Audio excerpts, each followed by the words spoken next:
So advanced financial management, session number 1. So basically session number 1 is geared towards us understanding what is expected of us. All right. What are we supposed to, in this case, to appreciate as regards advanced financial management is concerned here. So I'm looking for advanced financial management in the syllabus. So I can see already it's here. It's on page number 54. Page number 54 of this syllabus. All right. Then my role is basically to take you through the entire syllabus of the AFM for us to appreciate what really is expected of us for us to be able to pass this paper round 1. Remember, the concept here is that we should be able to pass this paper on the very first attempt. You should not go to the second attempt. So it's paper number 15, Advanced Financial Management. This paper is intended to equip the candidate with knowledge, skills, and attitude that will enable him or her to apply advanced financial management techniques and methods in a practical work environment in both private and public sectors. Learning outcomes. A candidate who passes this paper should be able to, number 1, make advanced capital budgeting decisions and make appropriate capital structure decisions for an organization. So you talk about capital budgeting decisions. I mean, we know that capital is very scarce, and there shall always be many projects here competing for this capital. So we will have, for example, project A, B, and C competing for 10 million, which in this case here will not be enough. So then we have to budget for the 10 million optimally. We must look at, for example, these 3 projects, A, B, and C. Which one has the highest net present value? And that is what we shall be able to work with. When we talk of capital structure, we are looking at how do we finance our organization. So mostly we finance organization using owner's equity, what the owners have been able to contribute, and then of course what shall be able to get out there as loans. So we have here debt, we have equity, and at times we get, although this is quite remote in Africa here, we have a preference share capital. All right. Then in this case here, what should be the order of us borrowing? What will be the optimal proportions of these capital structure components?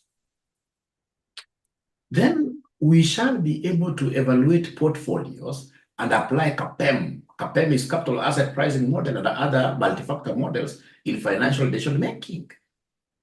So remember, it will be very wrong of us to always put our eggs in one basket. You should never put all your eggs in one basket. You shall diversify.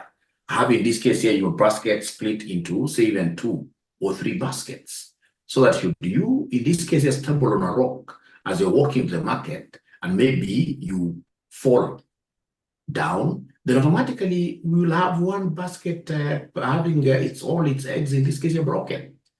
If you had put all your eggs in that very one basket, then you lose everything.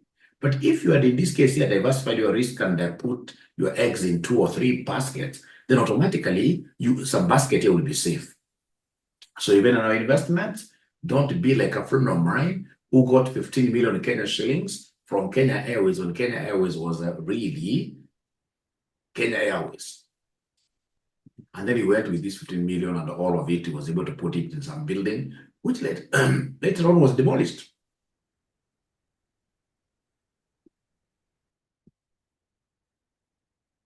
All right.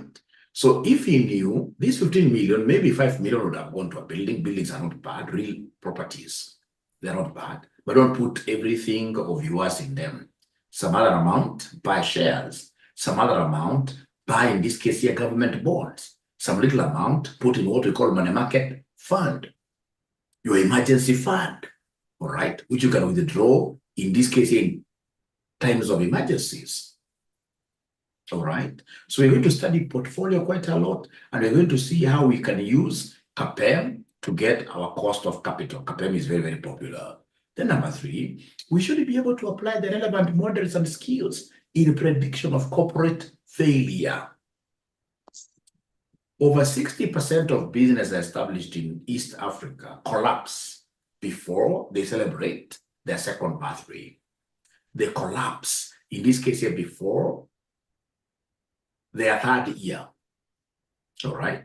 So then as a finance manager, I should be able to predict what we call financial distress. I should be able to measure. And then, of course, my role will be to ensure sustainability. I'll be able to advise these people, like, what do you need to do for this company of yours to be sustainable? Number one, for example, work well within your budget. Especially your directors. Directors are the ones, in most cases, who eat up their companies. You get a small company that just started 3-4 years ago. These guys are paying themselves like 300,000. Even that is much better. You will get others who don't know the business entity principle.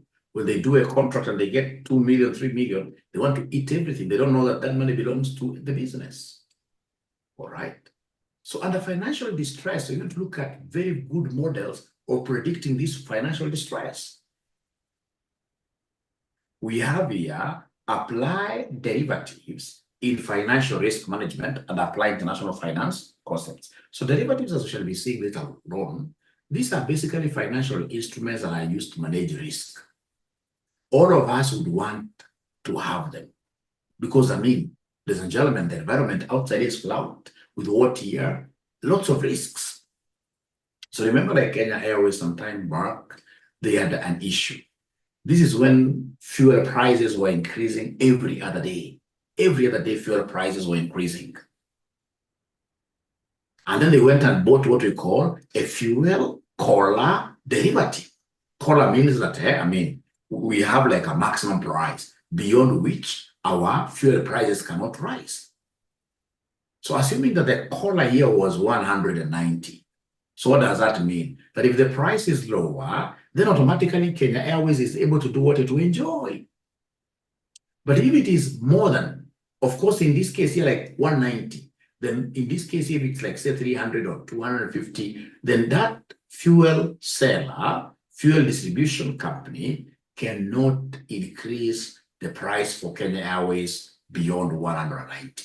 So in this case here, that is a very good example of a fuel derivative. A very good example of a derivative, I mean, which we use to manage risk. We have other types of derivatives. For example, we have what we call options. We'll be looking at them. We have what we call swaps.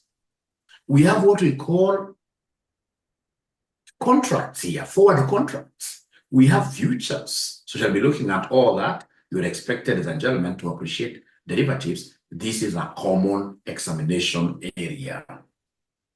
Then we have the concept of evaluation of mergers and acquisitions. Evaluation of mergers and acquisitions. Ladies and gentlemen, to merge, come together. When you have two or more companies like A, B, C, when they go to the registrar of companies to have them dissolved, and then they come together, all right? So A plus B perhaps equals C. So A plus B disappears, and then we have a new company being created to take over assets and liabilities of company A. Then we call that one a merger. So around a merger, the old companies will always lose their identities to form, in this case here, a pretty new company called C. That's a merger. We are required to understand how mergers operate. For example, we had some time back, if you remember, NIC folding up, CPA folding up for them to form a new company, which is now doing very well, called the NCBA. Companies form mergers for them to be able to fight competition in the industry, to grow their muscle, which will be able to ensure that then they play very well in this industry. Like right now, I mean, NCBA is fighting with the who is who in the banking industry.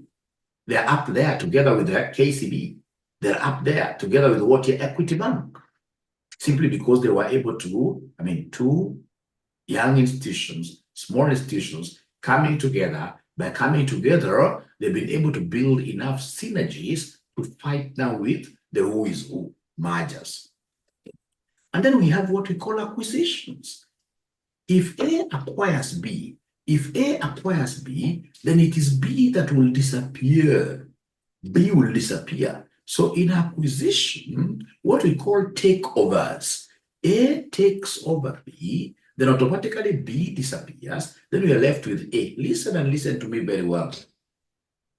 If, for example, you were to put a cat, an animal, and a rat, if you put them together like this, will that be a merger or an acquisition? If you were to put them together, a cat and a rat, put them together like this, will that be a merger or an acquisition? Type there, somebody type there. Would that be a merger or an acquisition?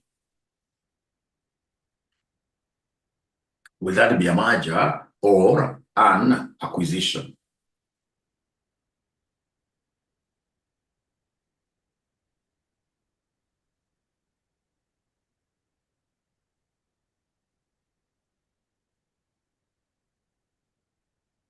They come together. Of course, if those two animals come together, one of them must die. The rat will die. So automatically that becomes an acquisition. Because in acquisition, it's only one company, the one that is being acquired, that will be able to do what? That will be able to die. All right? That will be able to die.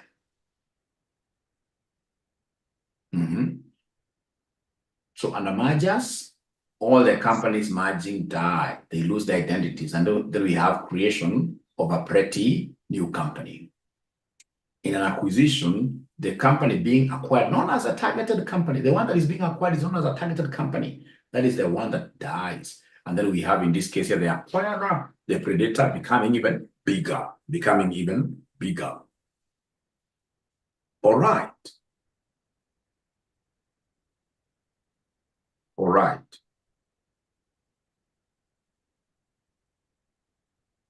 Ladies and gentlemen, we have the concept of what here undertaking corporate restructuring and reorganizations.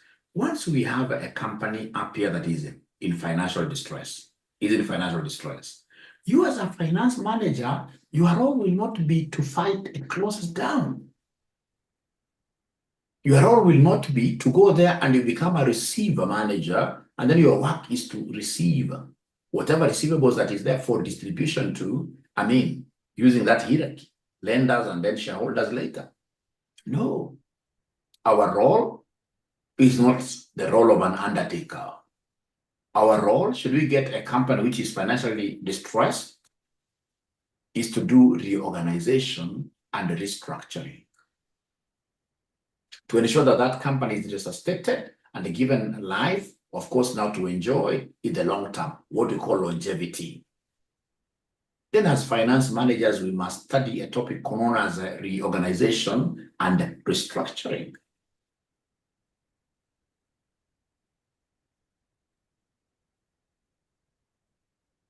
Apply valuation techniques in real estate finance, not even just in real estate finance alone, but ladies and gentlemen, finance managers are great valuers. We shall be able to look at, for example, if it's RCM College, how much cash flows is it able to generate every year?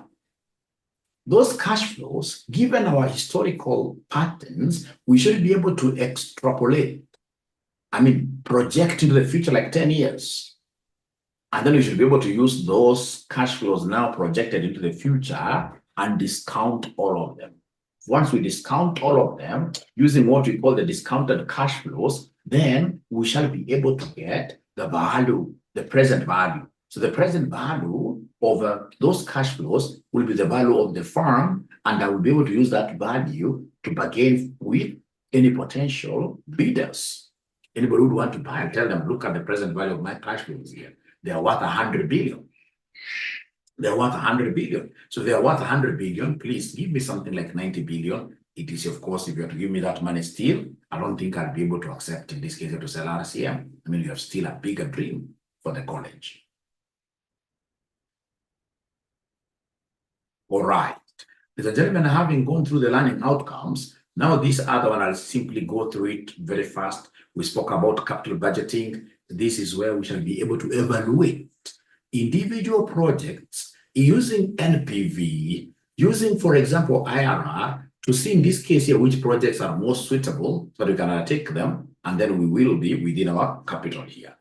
Remember, capital, as we said, is scarce. So we have so many methods that we have to study. Expected monetary value, how we get in this case here to measure risks here using standard deviation, coefficient of variation. Advanced methods of analysis, sensitivity analysis, scenario analysis, decision tree, simulation analysis, utility analysis, all these are very big, very good. Impact of financing on investment decisions, the concept of adjusted present value. In incorporating capital rationing, in capital investment appraisals, to ration, ladies and gentlemen, is to limit. If, for example, you're limited in terms of capital, then how do you evaluate your projects, for example, using the profitability index? How will you be able, if those limitations are many, to make investment decisions using linear programming? Incorporating inflation in capital investment appraisal, this is very, very common in your exams. Evaluation of projects over an equal lives, using the equivalent annuity approach and the replacement chain analysis, constant scale finite period replication criteria. Very easy, you should be able to look at that. Project duration as a measure of what year? As a measure of risk. And the project duration as a measure of risk, we shall be looking at the famous Macaulay. It's called Macaulay, M-A-C-A-U-L-E-Y. From our next session, of course, I'll be using a whiteboard. So you should not be scared that, how will we be able to even write some of these things? No. From our next lesson, today, first lesson, being an introductory lesson, you're supposed to know Mwalimu here. And then number 2, get to know your content. Get to know the deliverables. What are the outcomes which are expected of us? What are we supposed to plan here? So Macaulay will be the biggest project duration, measure of what year? Risk. And then we have what we call real options. And the real options, we shall be able to look at option to delay a project, abandonment option, option to withdraw a project, replacement option, and option to redeploy a project, challenges in use of options in investment analysis, common pitfalls, common capital budgeting pitfalls. As we shall be seeing, ladies and gentlemen, an option is a financial instrument which gives the holder the right, but not an obligation, to procure a certain quantity of a commodity at a certain price. Options are great. Assuming you are here in Nairobi and you're running a chain of hotels, many hotels, one of your delicacies will be the French fries, the potatoes, chips.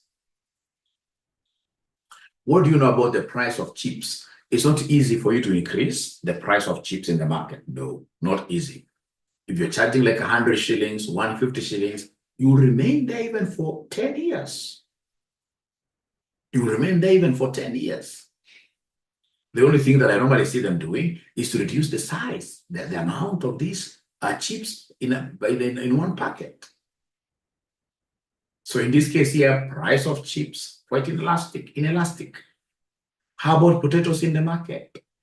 Price of potatoes, a bag of potatoes in terms of price fluctuates a lot. At times it's 5,000, at times it's as low as 2,000. So you may want to go down there to the farmers and negotiate and have options with them. So if you come up with a potato price option, what then that would mean is that you have the right, but you're not obligated. There's nothing like mandatory for you. So you have an option to buy these potatoes from the farmers, say at 2,000. So they plant for you. 6 months down the line, they call you. Now it's time for harvesting. Come and pick your goods. I go down there. So when I'm down there, and then I realize that there are other farmers who are selling their potatoes for 1,000. Remember, I have what we call an option. I don't have a forward contract. I have an option. An option gives me the right, but I'm not obligated. Should I get people who are willing to sell to me at a cheaper price, then I bolt out. Because options means what here? That these are alternatives. Should I find a cheaper alternative, then I'll always go for this cheaper alternative right away. And we shall be able to study these real options and the other options in detail. Very common in your exams.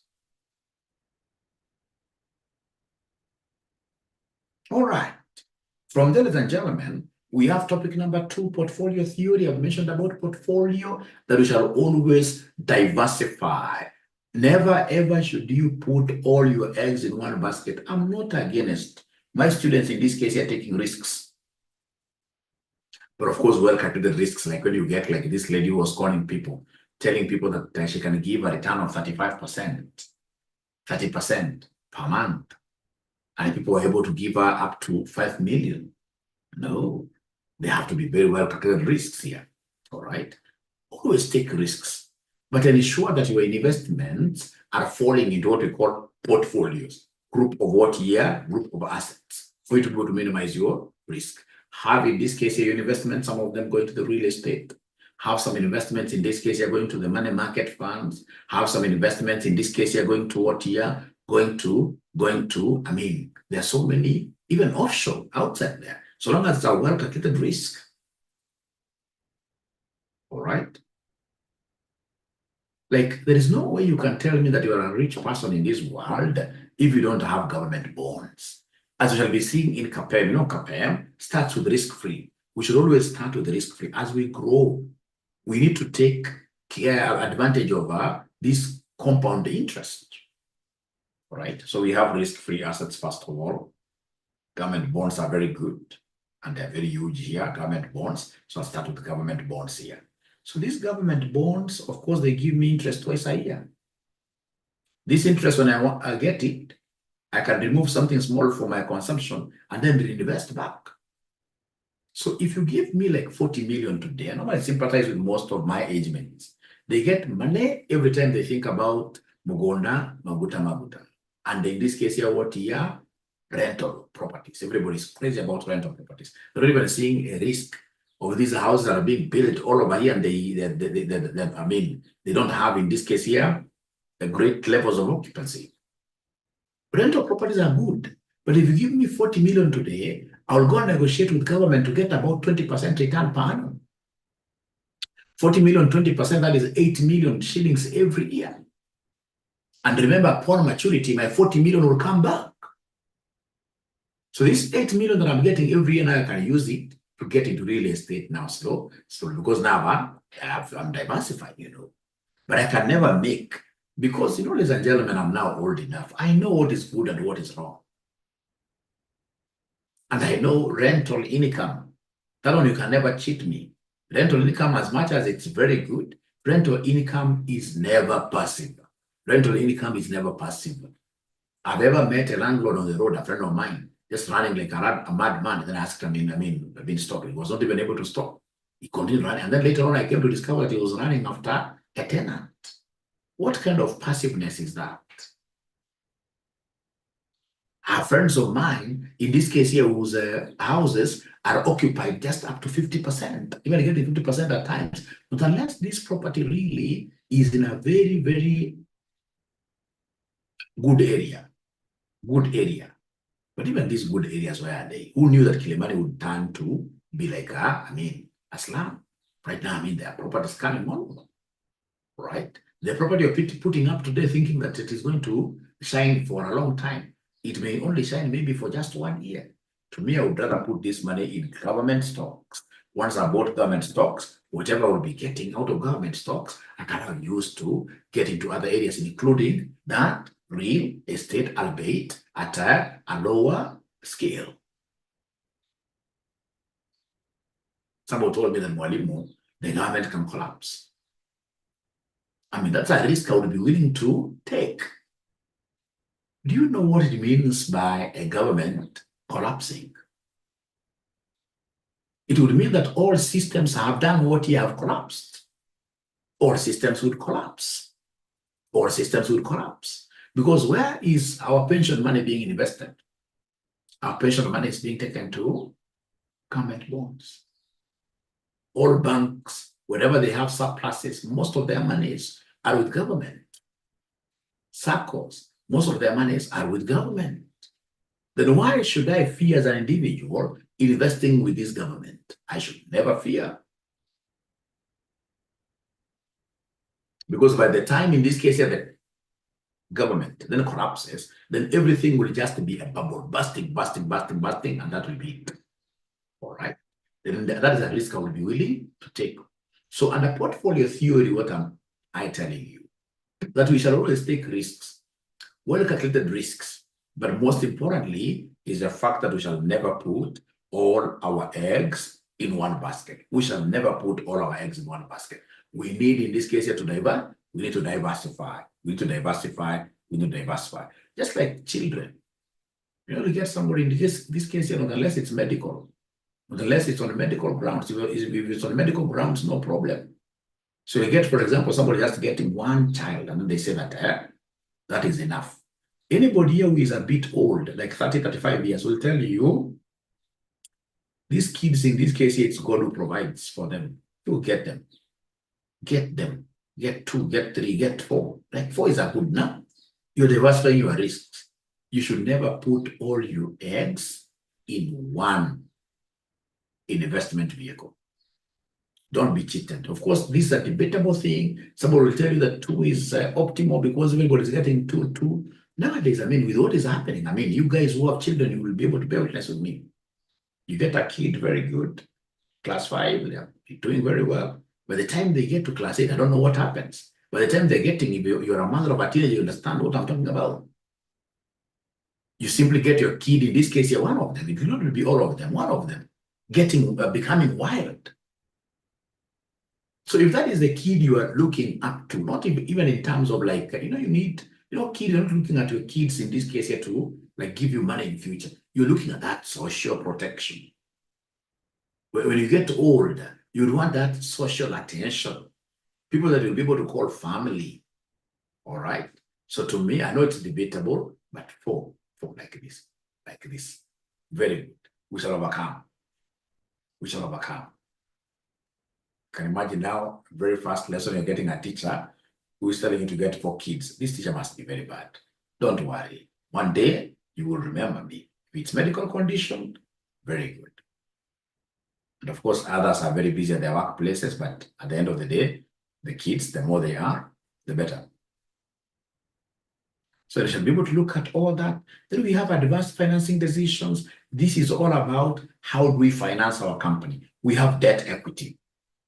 How do we come up with these optimal capital structures using the WACC? We have the capital structures theories. We shall be looking at Modigliani and the Miller. Modigliani and the Miller. And of course, others. There are many others. Very good. So we have mergers and acquisitions that have been able to explain what they mean. We shall be looking at how to value them. Very, very important. Corporate restructuring and reorganization. Background on restructuring and reorganization, indicators, cost of financial distress, etc. Like how do you raise money through sell-offs, spin-offs, etc. Then we have financial risk management, types of risks, meaning, nature, and importance of derivative instruments. I've already explained this, and I'll be explaining these topics one at a time as now we move on. All right. All right. So we'll be looking at all this. International financial management, we shall be looking at the Bretton Woods, the Bretton Woods institutions. For example, IMF, we have World Bank. Most of these institutions have really messed some of these countries like in Africa. Why? You know, in most cases, if you ask me, it's not that those Wazungus here don't know that in Kenya, here in Africa, that there is a lot of stuff. They know. And then now they're giving us money into the trillions, knowing very well that they're not giving the nation this money, knowing very well that they're giving individuals here to go and, oil their own pockets like that.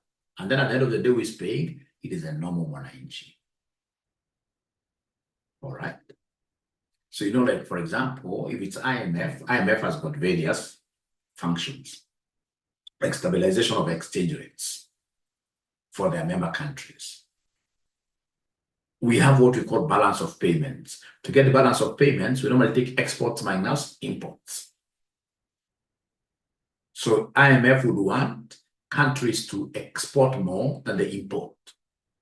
But have they had a solution really for some of these countries like in Africa yet? No, I don't think so. Because the very first thing that they need to do is to tell us, I mean, you guys, you are our member state. As much as we're giving you loans, how do you enhance your productivity to ensure that you're able to produce surpluses and even get to export? Right now, if you look at Kenya, we're in a sorry state. We're importing even toothpicks. We're importing even eggs. When we import things like that, there will be pressure for the dollar. Because most of these imported goods like motor vehicles, you can't import them using the Kenya shilling. You import them using the dollars. And once then everybody wants the dollar, the demand goes up, then what will happen is that the dollar will become expensive. The other day, we had our dollars here going as high as 160 Kenya shillings. So 160 Kenya shillings per what year per dollar? Per dollar. All right. All right. So, I mean, you will get some countries that are so good in what they're doing. They even have banks to support exporters, like Exim Bank. Exim Bank, in this case, the exports and imports bank. But of course, they are out there to simply encourage people from their country to export goods. Like the China government is so big in exportation. If you export, in this case here, for example, anything from their country, all right? For example, your contractors that you're getting out of their country to go and build in countries like Kenya here, they even give you, in this case here, like they are prisoners to come and assist you. I mean, they are out there to assist their own people to bring in the dollar, all right? To bring in foreign currencies, all right? To get the jobs for their people, all right? So then we shall be looking at these Bretton Woods institutions like World Bank, and we shall be discussing, I mean, are they really helping us? They are very good. Of course, in this case, they are doing, for example, what we call advisory. They advise. Where in this case here, we part ways with them is the fact that they are not putting in enough controls on the money they are lending these nations. I mean, if you ask me, these are the same guys, all right? I mean, they simply, like during Uhuru's time, they gave over, I mean, 2-3 trillion without even following them. And for sure, we know that that money never ended. I'm not political, but I'm just trying to, as a scholar, raise something that chances are most of that money never ended doing much of our projects here. So now we are the ones who are doing what you were paying. We're paying back. So we'll be looking at this international financial institutions, very, very important, amongst other theories, Then we have what we call real estate finance, property. Very good. How do we value these properties? We shall be able to look at what we call the real estate investment trusts. Like, for example, the Kwetu hostels. Kwetu hostels, they operate under the REITs system. REITs is real estate investment trusts. Not all of us will be able to get enough money to build a house, to build a rental property. Then what we can do is to go for these properties that are listed at the stock exchange and buy their shares. So we have what we call the REIT system, real estate investment trusts. They're like unit trusts. So you have a whole house now into many units. Now you buy just a unit, not even a unit or an apartment, but a share. You buy a share, it will be 500, it will be like that. So then we shall be able to look at the advantages vis-a-vis disadvantages of those rates.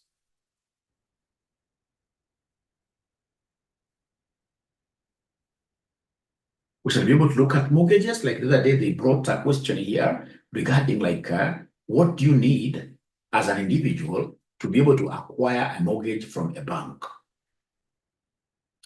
The requirements.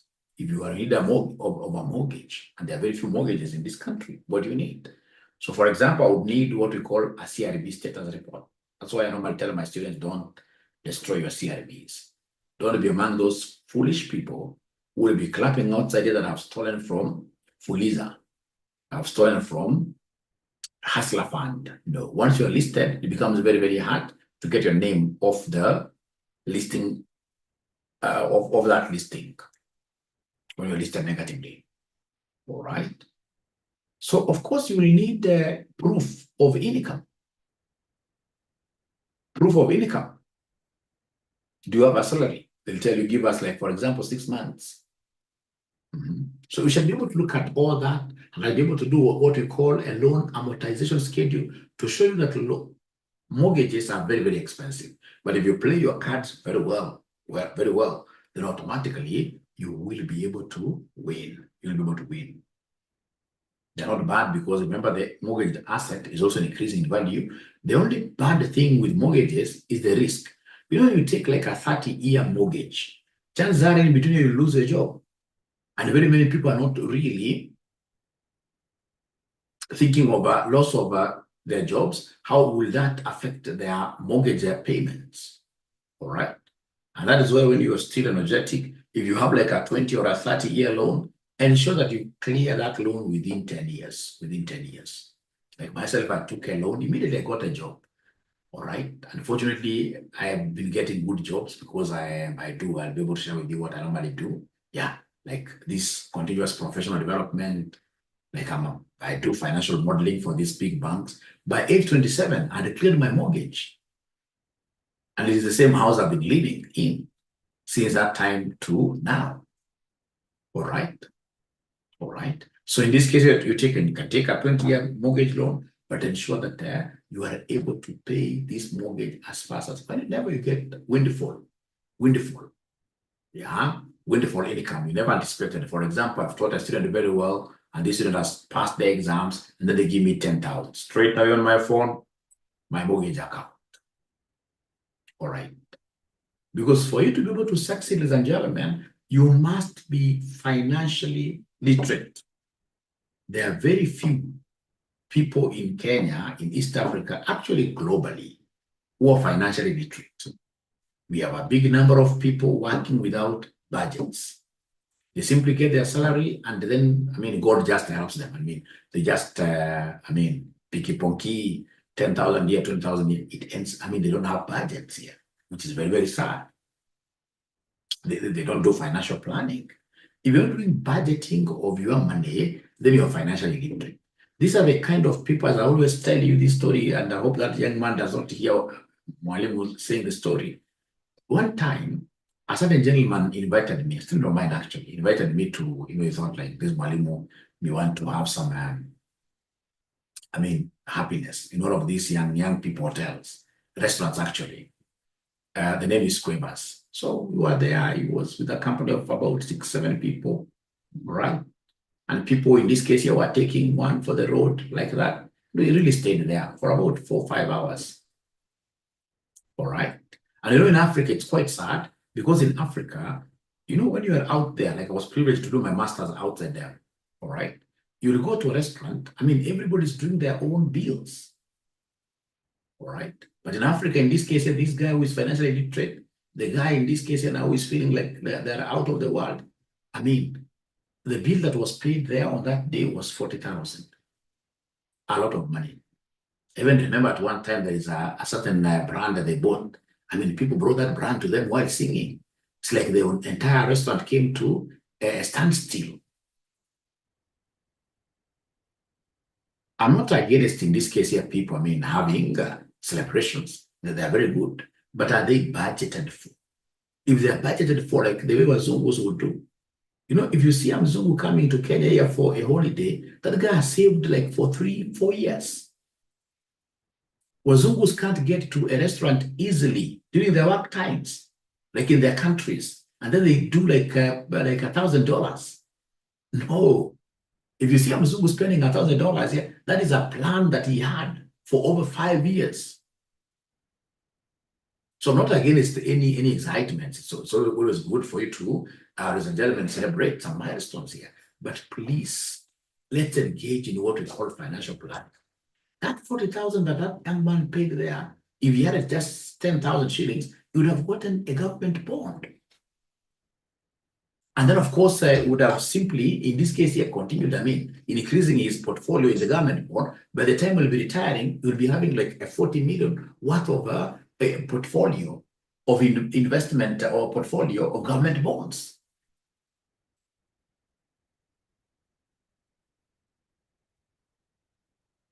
There's no way you can tell me that you're going to pay bills of 36,000, 39,000, especially gentlemen, all right, like on a weekly basis.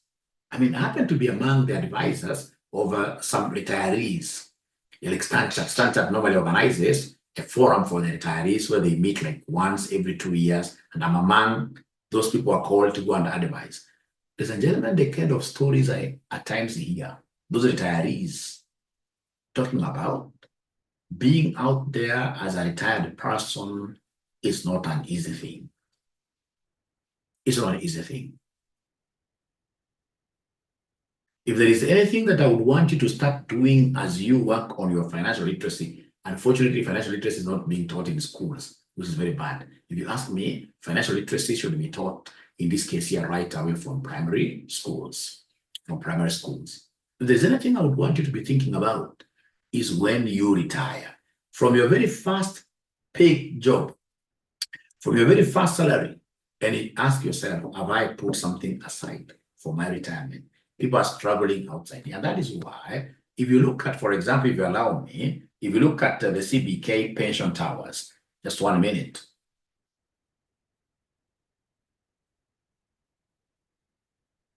CBK pension towers.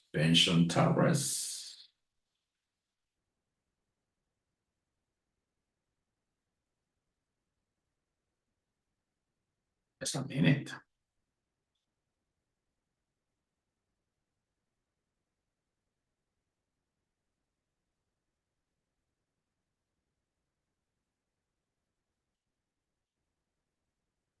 CBK pension towers, very, very important. I've not gotten a very, very good. This is that house which is very, very smart, which was built by some Chinese contractor. So you can see here, most importantly, that it's carving. It's a twin tower. This is carving. I wish I could get. Look at this one here. Yeah. This is much better. So you can see one is carving the other side, and then this other one here is carving this way, like this. It's CBK pension towers for the old people. Fortunately, down here, it's built on a very, very good base. It's built on a very, very good base. I would want you to go and do research behind the inspiration of this building, why the architect was able to take, in this case here, very, very broad base, nice base. And then we have, in this case here, some bending units, and they are bending opposite each other. The inspiration is, as much as today you are very, very stable, whether you like it or not, time is really moving. Time is on our side. Whether you like it or not, one day you will bend. You'll be lucky by the time you hit 70, you're not bending.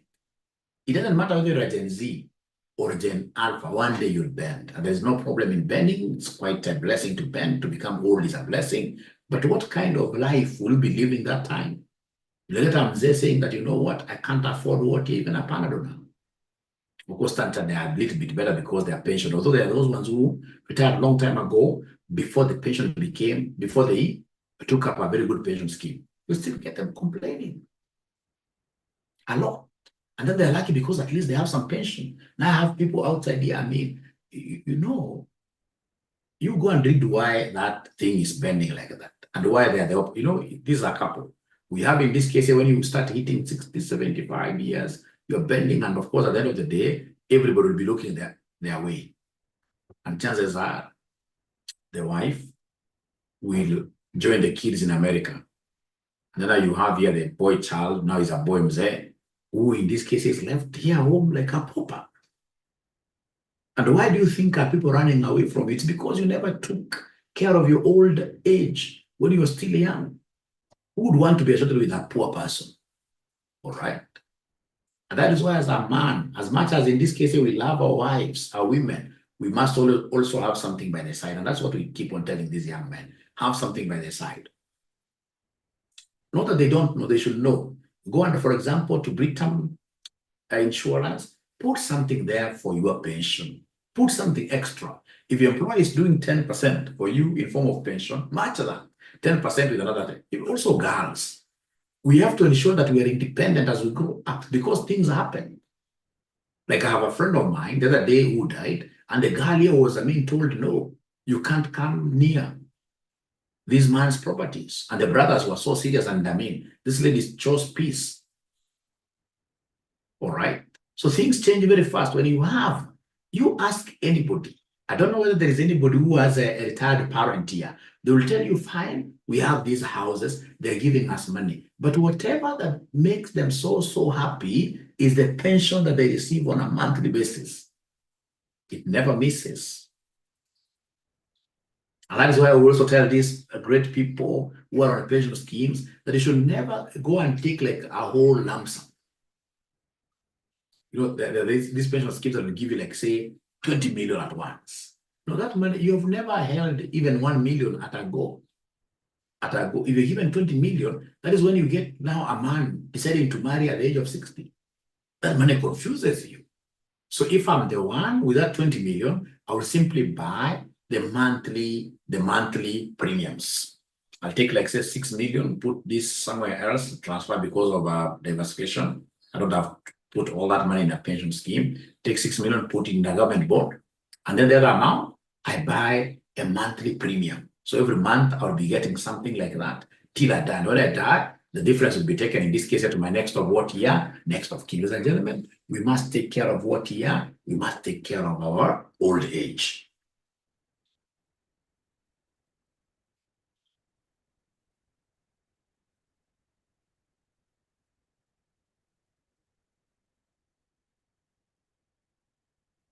All right. So go back here.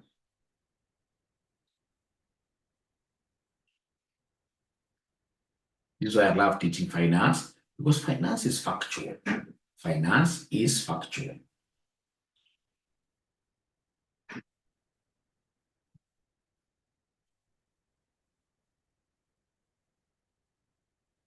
Yeah, so shall be able to look at all these very good things, ladies and gentlemen. Then we have contemporary issues and emerging trends. For example, we have the cryptocurrency. These are quite risky assets to deal with, very risky. I know friends who have lost serious money. So you guys must be knowing of your friends or even yourselves who have lost a lot of money in Ethereum, Bitcoins. Because there are so many fraudsters who operate in this particular space. All right. So nevertheless, because it's still an emerging issue, remember, like Elon Musk, Tesla now has accepted, in this case here, to be paid using these Bitcoins. So many companies, even in Kenya, there are companies that are picked, even hotels, and picked, in this case here, that you can go and pay in Bitcoins. But of course, because of the infrastructure, because now most of business lack this blockchain technology, which is really, really a safe technology of dealing with these Bitcoins and whatever, it collapsed and people are conned. Then we have cloud, but it's supposed to be crowdfunding. Crowdfunding is where you make use of internet to raise money from many people. So many people are paying 10 bob, 20 bob, others 30 bob, like what Murara Kibaso is now using. All right, that's a crowd. You're getting money from a big crowd where nobody will feel, in this case, that they're really paying. It's 10 bob I'm sending, right? Others 100, others 1,000. And then they're able to get what here? They are able to get enough capital for business. And we will teach you something about that. Then we have digitization of financial transactions. It's very important for us to automate all our financial transactions. Big data project finance, very important. Islamic finance, very important. Behavioral finance, and we will tell you what this means. Derivative markets in developing countries, very, very important. So that is it regarding what is expected of us. Ladies and gentlemen, for me to be able to deliver this entire course within exactly 3 months, there are things that are a must. Number one, you must be in what we call the learning management system offered by RCM. And I'll be able to demonstrate how this learning management system works. If you go to RCM, if you go to RCM, we just come here. Yeah. So if you go to RCM here, so we have here RCM Online College, RCM Online College.co.ke. So when you are here, and of course you click enter, all right, you'll be able to get to our landing page, and we've made our landing page to take you straight out to the courses. So when you are here, you can see CPA, etc, etc. So for example, I like using these short courses. So I click, this is what I normally use mostly myself. All right. So in these short courses, you can see I have my courses here. So I'll be able to go to my course automatically. It's very user-friendly. Advanced Excel. Let me just check again. Sorry.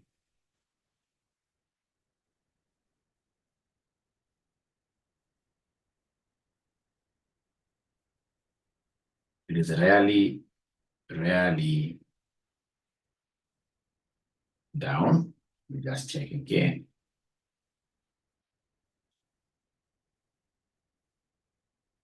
Yeah, so short courses. Advanced Excel.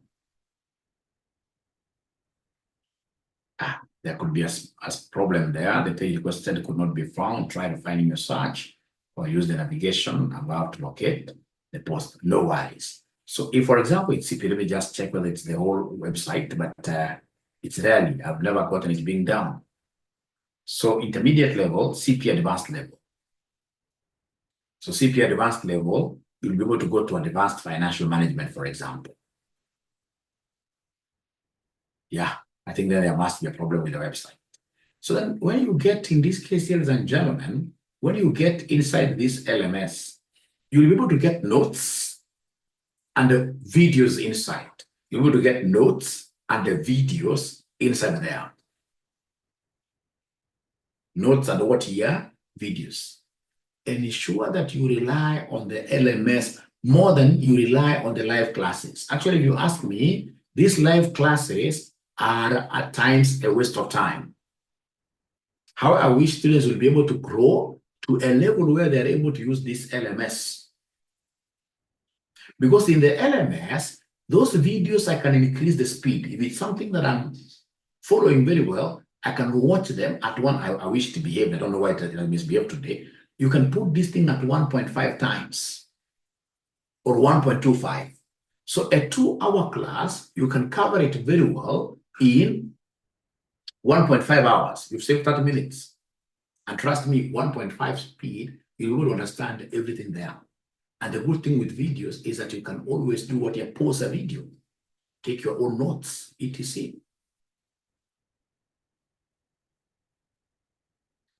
All right. So that we should be using, actually, if you ask me, I wish it can be even this semester. If you ask me, these live classes should be coming to these live classes to answer student queries, to do technical things, etc. But all those simple things, students should be able to follow them through the learning management system. I've always seen that happening. You'll realize that, like, for example, today in advanced Excel, I have 300 students. How many students attend the live classes? There are only 80. The other 200 and something, they always, in this case here, rely on the LMS, and you'll always see them on the group saying that, you know what, I've finished watching all the videos. In a week, somebody has finished watching all the videos of a particular topic. And then here I am doing my third lesson, struggling with my students like that with live. I'm not saying that lives are bad, they're good. But students in this case have never understood that these live classes are supposed to be for very technical things. Where we say, for example, when we have watched like the first 4 videos, so you come like now tomorrow we still have advanced FM.